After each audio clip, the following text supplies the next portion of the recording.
রমজান চলে গেছে কয়েকদিন হইছে মাত্র। রমজানে আমাদের বাঙালির ট্র্যাডিশনাল ইফতার মুড়ি মাখানো।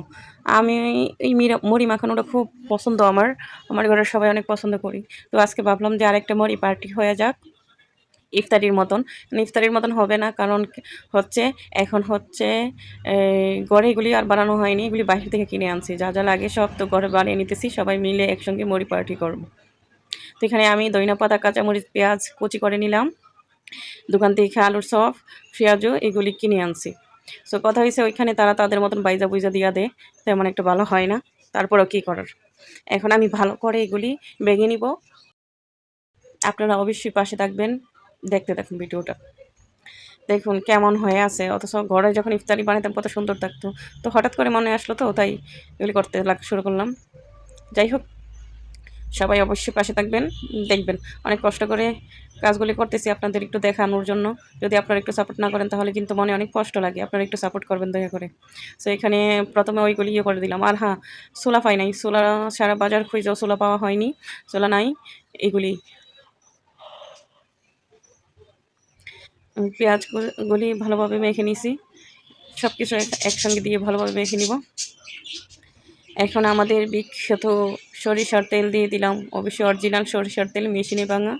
আমরা ডাইরেক্ট মিল ঘর থেকে সরিষার তেল এনে ওই তেলগুলি খাই। আমাদের তরকারিতেও আমরা সরিষার তেল ব্যবহার করি। আমরা সয়াবিন তেল তেমন একটা খাই না, খুব কমই খাওয়া হয় সয়াবিন তেল। সরিষার তেলই সবসময় হয়। মাখানো হয়ে গেছে, এখন মুড়িগুলি ঢেলে দিব। মুড়ির বান খুলতে কষ্ট লাগতেছে, এই লেগে একটু সময় হয়ে গেছে, আপনারা একটু ধৈর্য ধরে তাইছেন। যদিও রমজান মাসের মতো ভালো হয় নাই, তারপরও হ্যাঁ মুড়ির বান খোলা হয়ে গেছে। এখন মুড়িগুলি ঢেলে দিচ্ছি। মুড়িটাও মাত্র আনা হইল বাজার থেকে, একসঙ্গে সবগুলো আনা হয়েছে। এখন ভালোভাবে মিক্স করে নিব। যদিও মিক্স হবে না, কারণ নরম হওয়ার মতো কিছু নাই, শসাও নাই বা টমেটো দেওয়া হয়নি, কারণ ঘরে টমেটো শসা নাই, এই জন্য নরম হবে না, জল জলাই থাকবে। যাই হোক, মুড়ি মাখানো এমন কেউ নাই যে পছন্দ করে না। আমাদের তো মুড়ি মাখানো খুব ফেভারিট, তাই না? আমাদের বাঙালিরা আমরা অনেক মুড়ি পছন্দ করি, মুড়ি মাখানো খাইতে অনেক পছন্দ করি আমরা।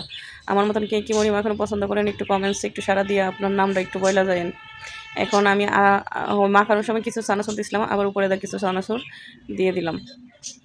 চানাচুরটা দিলে আবার অনেক ভালো লাগে। আর মুড়ি আর চানাচুর কিন্তু অনেক ট্র্যাডিশনাল একটা খাবার আমাদের বাঙালির কাছে। বাঙালিরা মুড়ি চানাচুর একসঙ্গে কইরা খাওয়া হয়। ভালোভাবে মাখতেছি, ভালোভাবে মেখে নিতে হবে। মেখে নিচ্ছি ভালোভাবে, কারণ ভালোভাবে মাখিয়ে নিলে স্বাদটা বাড়ে। তাই আমার মাখানো কমপ্লিট হয়ে গেছে। এখন খাওয়ার পালা, সবাইকে ডেকে নিচ্ছি। সবাই একসঙ্গে বসে 1 2 3 টাং টুং টুং টাং করে খেয়ে ফেলবো। আপনারাও চাইলে শামিল হতে পারেন আমাদের সাথে। চলে আসুন, এসে মুড়ি মাখানো খেয়ে যান। এখন মাখানোটা কত সুন্দর হয়েছে। যদি এখানে চুলাটা থাকতো আর ইয়েগুলি থাকতো আর ভালো। ওই কই গো, তোমরা আসো একসঙ্গে খাই বইসা বইসা। আসো আসো, সবাই চলে আসো। মাখানো হয়ে গেছে, বইসা একসঙ্গে সবাই খেয়ে শেষ করে ফেলি। 1 2 3 লেটস গো। খাওয়া স্টার্ট করো, সবাই সবাই স্টার্ট করো। মাখলে তো হইব না, মাখা অনেক হয়েছে, এবার খাওয়া শুরু করো। খাওয়া শুরু করো, আর দেরি করা যাইতো না, অনেক লোভ লাগে। তেঁতুলের ভর্তা আর মুড়ি মাখানো দেখলে সবার অনেক লোভ লাগে। তো আর লোভ লাগাইতে চাই না, চলো সবাই একসঙ্গে খাওয়া স্টার্ট করি। 1 2 3 গো। হ্যাঁ, যে যার মতো নিয়ে শুরু করো, খাওয়া শুরু করো, স্টার্ট। তো আমাদের ভিডিওটা কেমন লাগলো কমেন্টসে জানায়েন। আপনার মতামতটা একটু কমেন্টস করে দেন। সবাই ভালো থাকেন। ইউটিউব থেকে দেখলে সাবস্ক্রাইব করেন, ফেস দেখে দেখলে ফলো করেন। আল্লাহ হাফেজ।